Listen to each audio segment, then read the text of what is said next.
నువ్వు ఒక ప్రత్యక్ష దైవంగానే భావిస్తావు 100%. And it is all the while 100%, all the while justifiable. There is no debate on that. నేను నీ క్వశ్చన్ ఫినిష్ చేసే ముందర విషయం చెప్తా. నేను ఆయన చుట్టాన్ని కాదు, పక్కాన్ని కాదు. ఆయనకి ఎటువంటి వైపు నుంచి చూసినా ఎటువంటి రిలేషన్షిప్ లేదు నాకు ఆయనకి. అఫ్కోర్స్ ఇప్పుడు నేను వాళ్ళ ఇంట్లో మూడో కొడుకుని, వాళ్ళ మదర్కి, అది వేరే విషయం. వాళ్ళ సిస్టర్ విజయ్ గారికి నేను మూడో బ్రదర్ని, అదే తర్వాత పక్కకి పెడదాం. కానీ కేవలం నన్ను, నా టాలెంట్ని, నాకేదో టాలెంట్ ఉందని చెప్పింది ఆయన. నాకు టాలెంట్ ఉందని నాతో 34 సినిమాలు తీశారు. ఓకే, ఎందుకు తీయాలి?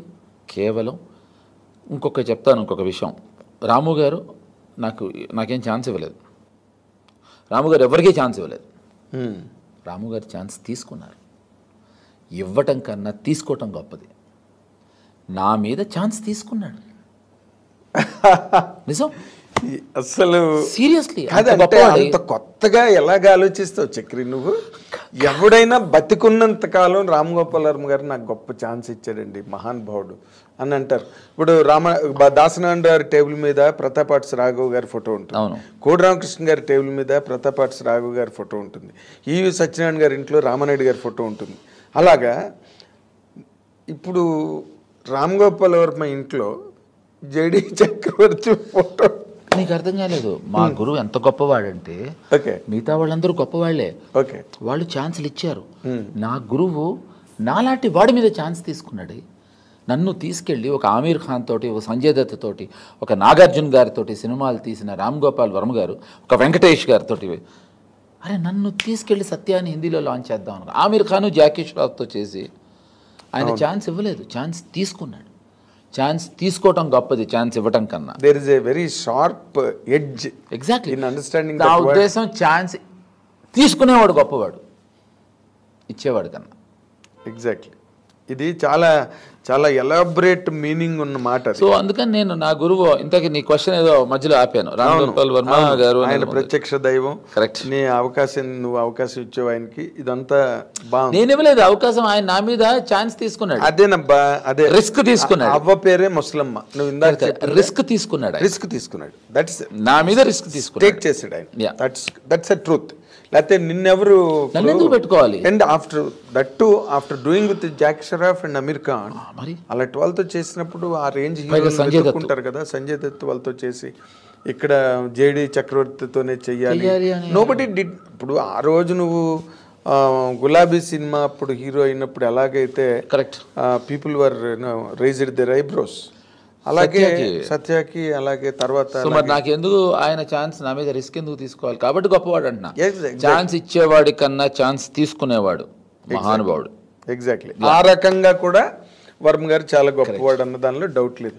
కానీ ఇటీవల రోజుల్లో వర్మ గారి తాలూకు జర్నీ, ఇప్పుడు అట్లీస్ట్ మనందరం ఆయన మొదటి నుంచి, నేను ఆయనతోనే అన్నా, ఏమని మీరు ఒక ఇంటర్వ్యూ రామ్ గోపాల్ వర్మ గారిది సంపాదించాలంటే ఆయన ఎవరిని సెలెక్ట్ చేస్తాడో, ఎప్పుడు ఇస్తాడో అసలు ఏమీ తెలియని పరిస్థితి. I agree. అది పెద్ద అచీవ్మెంట్. నాకు ఆ రోజుల్లో మేము ఆంధ్రజ్యోతిలో ఉన్నప్పుడు I was only the achiever those days in entire press, ఇది ఇంక్లూడింగ్ ఇంగ్లీష్ డైలీస్ ఆల్సో. రాము గారిని రీచ్ అవ్వాలంటే మమ్మల్ని ఎంత టార్చర్ చేసేవారు మిగతా జర్నలిస్టులు అందరూ కూడా నాకు తెలుసు. I remember.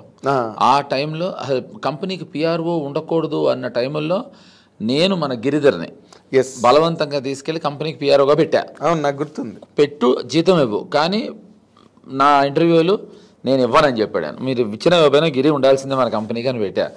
So what's your question? అదే, అలాంటి ఆయన ఇటీవల రోజుల్లో అలాగా డిఫరెంట్ ప్రపోర్షన్స్లోకి, అంటే సంథింగ్స్ అంత డైజెస్ట్ అవ్వట్లేదు అంటావు ఒక మాటలో. నేను ఒక మాటలో మీ అందరికీ ఇవాళ నిజం చెప్పాలి అంటే, ఇప్పటి వరకు అబద్ధాలు చెప్పానా అంటే చెప్పుండొచ్చు.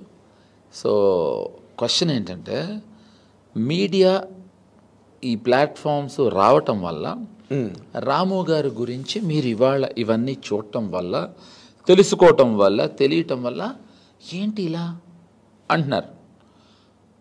రాము గారు నాకు పరిచయం అయిన రోజు నుంచి ఇలాగే ఉన్నారు.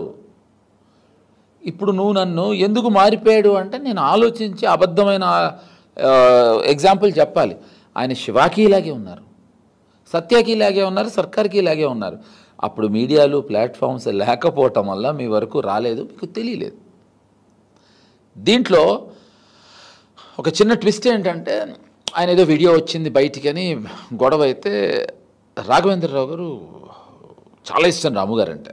ఆయన అసలు పిచ్చి కోపం వచ్చి అసలు ఏంటిదని మన రామ్ సత్యనారాయణ గారిని పిలిచి, ఏంటి సత్యనారాయణ అసలు ఎందుకు వచ్చింది, ఎవడు బయటికి తీసుకొచ్చాడో ఆ వీడియోని వాడిని పట్టుకో, వాడిని అంతు చూద్దామన్నారు. కష్టం గురువు గారు, మనం అతను అంతు చూడలేమన్నాడు ఈయన. ఎందుకన్నాడు, ఆ వీడియో బయట పెట్టింది రాము గారేనండి అన్నాడు ఈయన.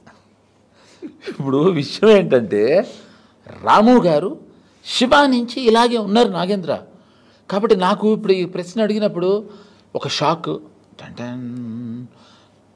అబ్సల్యూట్గా సత్య సినిమా అయిన తర్వాత ఈ భూతల ప్రపంచంలో ఎవడైనా కౌన్ అనే సినిమా తీస్తాడయ్యా? నా బికాస్ అప్పుడు మీడియా లేదు, మీడియా ఉంది కానీ ఇలా లేదు, ప్లాట్ఫామ్స్ ఇంత ఇలా లేదు కదా. So it is, if it is madness then it is madness.